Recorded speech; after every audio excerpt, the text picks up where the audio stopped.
இந்த வீடியோ எதுக்கும் பாத்தீங்கன்னா ஆட்டோ டிரைவர்ஸ் வந்து 20-30 எக்ஸ்ட்ரா கேட்கறாங்க சொல்லிட்டு பேசிட்டு இருக்கீங்களா. நான் ஊரை பக்கத்துல ஒருத்தவங்க பிக்கப் பண்ணேன். இப்போ பிக்கப் பண்றதுக்கு மட்டுமே அவங்களுக்கு வந்து 1.8 1.3 கிலோமீட்டர். நான் இங்க வந்து அவங்க டிராப் பண்றது கொலப்பாக்கம், ஊரை பக்கத்துல கொலப்பாக்கம். அங்க அந்த ஊரை பக்கம் தாண்டி குடஞ்சிருக்கிட்ட 12 கிலோமீட்டர். அவங்க நான் மாதிரி 180 ரூபா காட்டுது. நான் வந்து பிக்கப்புக்கு 1.3 கிலோமீட்டர் வரணும். இங்க நான் உங்களை டிராப் பண்ண கூட குழப்ப இங்க இருந்து நான் வெளியே போறதுக்கு எப்படி ஒரு 3-4 கிலோமீட்டர் ஆகும் மேடம், நான் பாத்து கொடுங்க சொன்னா கேட்டேன். கேட்காம ஏன்னா நைட்டு 10:30 மணி ஆயிடுச்சு. இது மேல நான் போய் டிராப் பண்ணிட்டு திரும்பி நான் போய் சேர்றதுக்குள்ள போதும் ஆயிடும்.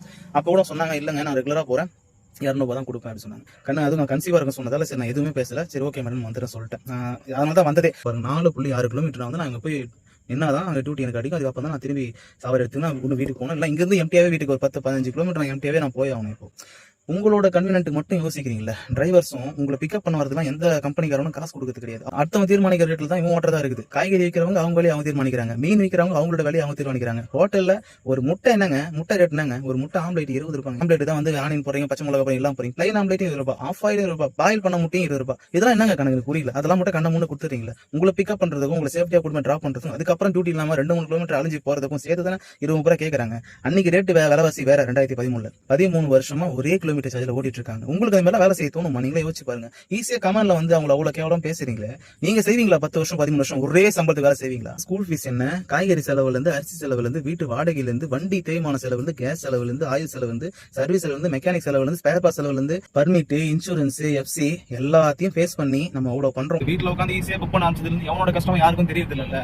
ஸ்விக்கி டெலிவரி பாய் இருந்தாலும் அசிங்கமா பேசுறது, ஆட்டோ டிரைவர் இருந்தாலும் சீப்பா பாக்குறது. இந்த வண்டி கார்பரேட் கம்பெனிக்காரனது. நம்ம வந்து வண்டி டிரைவர்ஸ்னா வச்சுங்களேன், நீங்க சொல்றது நியாயம். ஏன்னா அவன் இன்சூரன்ஸ் பண்ணிக்கிறான், அவன் வந்து மாசம் வந்து டியூ கட்டுறான், அவன் வந்து எல்லாத்தையும் டயர்ல இருந்து மாத்தி கொடுத்துறான், மெக்கானிக் செலவு பாத்துறான், ஸ்பேர் பார்ட் செலவு பாத்துறான், எஃப்சி பர்மிட் எல்லாத்தையும் அவனே பாத்துறான். நமக்கு எந்த வேலையும் கிடையாது. உட்காந்து ஓட்டுறமா நமக்கு வர வருமானம் போது சொல்லிட்டு விட்டு போயிடலாம். நான் எனக்கு இந்த வண்டிக்கு மட்டுமே ஒரு மாசம் கமிட்மெண்ட் எவ்வளவு தெரியுமா? 10,000 ரூபாய் டியூ, மாசத்துக்கு 14,000 ரூபாய் 14,000 சில்லற வந்துடும். கேஸ் இது நடுவில் ஆயில் சர்வீஸ் வரும், எல்லாமே ஃபேஸ் பண்ணணும். சரி ஆயில் சர்வீஸ், வண்டி ஏதாச்சும் ரிப்பேர் ஆச்சுன்னா அது மெயின்டெனன்ஸ் காசு இதெல்லாம் வரும். அப்ப இதெல்லாம் மட்டுமே ஒரு மாசத்துக்கு மட்டுமே நாங்க போடுற முதல் மட்டுமே 25,000 ரூபாய். கவர்மெண்ட் ஏத்தி கொடுத்தா நாங்க உங்ககிட்ட கேட்க போறோம். அவ்வளவு ஸ்டார்டிங் இருந்து கேட்டு இருந்தாங்க. இல்ல டிரான்ஸ்போர்ட்ன்றது ரொம்பவே முக்கியம். ஒரு சவாரி ஈவினிங் எடுத்தேன், 1 கிலோமீட்டர் பிக்கப், 3 கிலோமீட்டர் டிராப் பண்ணிட்டு திரும்பி வெளியே வரணும். அங்கிருந்து 1.5 கிலோமீட்டர் வெளியே வந்தா மெயின் ரோடு. நான் சொல்றேன் அவங்க கிட்ட, மேடம் போயிடுவீங்க, 80 ரூபாய் காட்டுது, 100 ரூபாய் கொடுத்துருங்க, நான் பிக்கப்பே 1 கிலோமீட்டர் வரேன், 5 கிலோமீட்டருக்கு 100 ரூபாய் தாராளமா கொடுக்கலாம் சொல்லிட்டு கேட்டது. இல்லங்க அதில் காட்டுறதான் கொடுக்க சொல்லிட்டாங்க.